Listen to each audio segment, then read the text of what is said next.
সন্তানকে কিছু দিতে পারলে সন্তানের চেয়ে যেন বাবা মাই সবচেয়ে বেশি খুশি হয়। হ্যালো এভরিওয়ান, আসসালামু আলাইকুম। কেমন আছেন সবাই? রোজি ফ্যামিলি ব্লগ থেকে নতুন আরেকটি ভিডিও নিয়ে চলে এলাম। তো আজকের ভিডিওটা সন্ধ্যাবেলা থেকে অফিস থেকে আসার সময় মিমের বাবা টুইন বেবিদের জন্য দুটো খেলনা নিয়ে এসেছে। একটা নিয়ে আসলে তো হয় না, দুইজন এত মারামারি করে, মানে একটা আনলে দুজনের পছন্দ হয়, দুইটা আনলে একজনেরটা দুজন পছন্দ করে, এই অবস্থা আর কি চলতে থাকে আমার বাসায়। তো যাই হোক, এই খেলনা দুইটা আনার পরে মিমের বাবা যখন নিয়ে আসছে তখন মুস্কান মাহাদি ঘুমাচ্ছিল। তারপরে ঘুম থেকে উঠে ওদেরকে একরকম সারপ্রাইজ দেয়া হলো। দেখতেই পেলেন সারপ্রাইজ পেয়ে ওরা মহা খুশি। তো আমার মাহাদি কিছু বুঝতে পারছে না ঘুমের থেকে উঠে আসলে কি করবে না করবে। তো বারবার মুস্কানের দিকে তাকাচ্ছিল যে তার বোন কি করে। তো বোন যেটা করতেছে ও সেটা করতেছে আর কি। তো যাই হোক, ওদেরকে খুশি দেখে কিন্তু আমাদের সবচেয়ে বেশি খুশি লেগেছে। জানি না ওরা কতটা খুশি হয়েছে, কিন্তু বাবা মা হিসেবে কিন্তু আমরা ভীষণ খুশি। ছোট্ট একটা জিনিস দিতে পারলেও সন্তানকে কিন্তু বাবা মা সবচেয়ে বেশি খুশি হয় সন্তানের থেকে, যেটা আমার মনে হয়। আজকে আমার গলার 12টা বেজে গেছে, ঠান্ডা লেগেছে, বুঝতেই পাচ্ছেন গলাটা কেমন ভাঙা ভাঙা হয়ে আছে। একটু কষ্ট করে শুনে নেবেন আর কি। আর ভিডিওটি যদি কোথাও ভালো লেগে থাকে অবশ্যই একটি লাইক দিয়ে ভিডিওটি দেখা শুরু করবেন। তো রান্না করতে চলে আসলাম আর কি, সন্ধ্যার দিকে আজকে রান্নাটা করলাম। তো আজকে রান্না করব সিম ভর্তা করব। ওদিকে কিন্তু সিম এক কড়াইয়ে সিদ্ধ হচ্ছে, আর এদিকে আমি পাঁচমিশালি নদীর পাঁচমিশালি মাছ রান্না করব।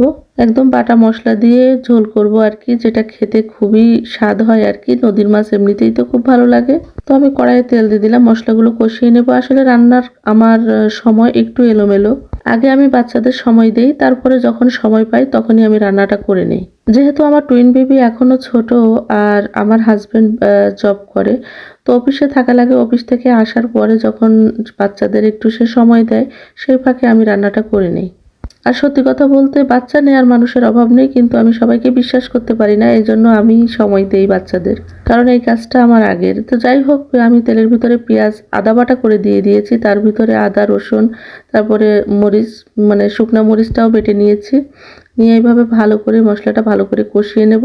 কষিয়ে নেওয়ার সময় আরেকটু পানি দিয়ে কষিয়ে নিয়ে এবার মাছটা দিয়ে দেবো। কাঁচা মাছই আমি ঝোল করব, যেহেতু তাজা মাছ। বাচ্চা কাচ্চা নিয়ে আমার একটু কষ্ট হলেও রান্নার সময় আমি সবকিছু সঙ্গে সঙ্গে বেটে রান্না করতে বেশি পছন্দ করি। গুঁড়া মশলাও থাকে, যদি খুব বেশি একদমই সময় যখন না পাই তখন কিন্তু আমি মশলাটা বেটে নেই। পেঁয়াজ আদা রসুন শুকনা মরিচ বিশেষ করে।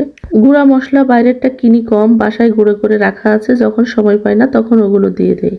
এতে কিন্তু নদীর বিভিন্ন রকম মাছ আছে, বাং মাছ, তারপরে জিয়াল মাছ, তারপরে টাকি মাছ, কই মাছ, মানে কি বলে গুতুম মাছ, এগুলো আর কি বিভিন্ন ধরনের মাছ আছে। সেগুলো সব একসাথে ঝোল করার জন্য কাঁচা ঝোল করলেই কিন্তু সবচেয়ে বেশি ভালো লাগে, একদম বাটা মশলা দিয়ে। অনেকেই ভেজে মানে ঝোল করে আর কি, ভুনা করে, যেটা আমি আসলে আমার ওইভাবে করা হয় না। আমি তাজা মাছটা এইভাবেই কাঁচা ঝোল করতে বেশি পছন্দ করি। আমার মতো কে কে এইভাবে একদম গ্রামের স্টাইলে ঝোল করেন অবশ্যই কমেন্ট করে জানাবেন। আসলে যেহেতু আমার এটা ব্লগ চ্যানেল, সারাদিনের দৈনন্দিন কাজকর্ম যেটাই করি সেটাই আপনাদের সাথে শেয়ার করি। তবে আমার টুইন বেবির জন্য এখন আমি সেইভাবে শেয়ার করতে পারছি না।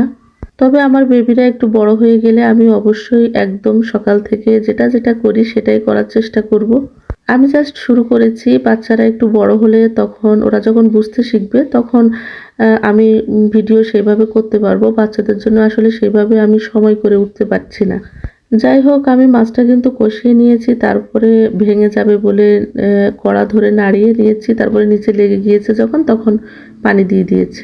তো এর ভিতরে আমি কিছু কাঁচামরিচ দিয়ে দেবো। তো কাঁচামরিচ আমি চিনতে পারিনি, তারপরে এই যে আমি যখন বাড়িতে যাই তখন দেখি আমার শাশুড়ি কিংবা আমার চারা ঠিক এইভাবে কাঁচামরিচ চিড়ে চিড়ে দিয়ে দেয়। এই টেকনিকটা কিন্তু আমার দারুণ লেগেছে। আপনাদের কেমন লেগেছে অবশ্যই কমেন্টে জানাবেন। যাই হোক, কিছু কাঁচামরিচ দিয়ে দিলাম আর বেশি করে ধনেপাতা দিয়ে আমি এটা নামিয়ে নেব।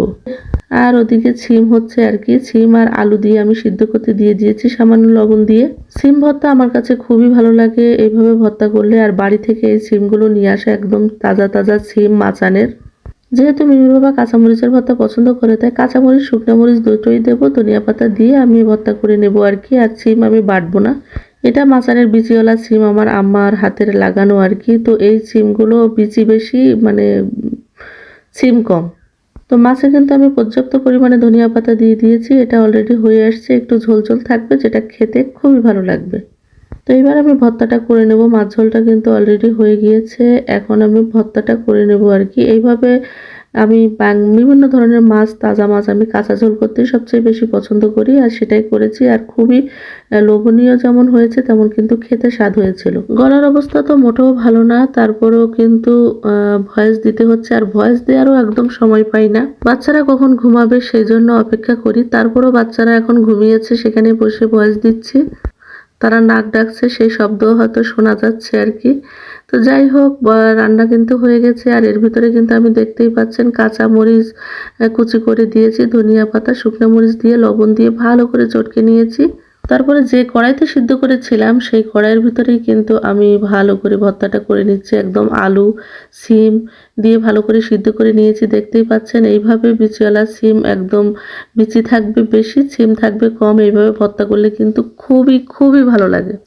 তো আজকে এই পর্যন্তই। ভিডিওটি যদি কোথাও ভালো লেগে থাকে আমার চ্যানেলের পাশে থাকবেন। আজকে এই পর্যন্তই। আল্লাহ হাফেজ।